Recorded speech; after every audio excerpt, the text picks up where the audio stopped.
Hi guys, welcome back to Spotaria channel. Today I'll show you how to check iPhone app download history.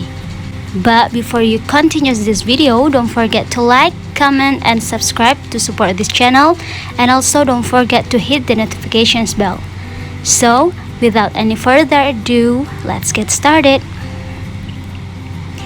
Yeah guys, you can view all the apps you've downloaded since you start using your iPhone or iPad by using these steps. And first step, you have to open the App Store on your iPhone. Then tap the profile icon at the top right side of the screen and tap Purchased.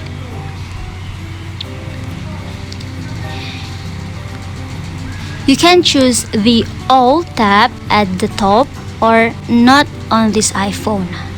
So what are the difference between both? Yep, the All tab shows a list of every app you bought through the App Store, sorted by the newest first.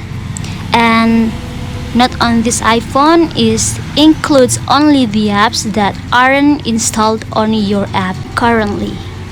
Well guys, I think that's all.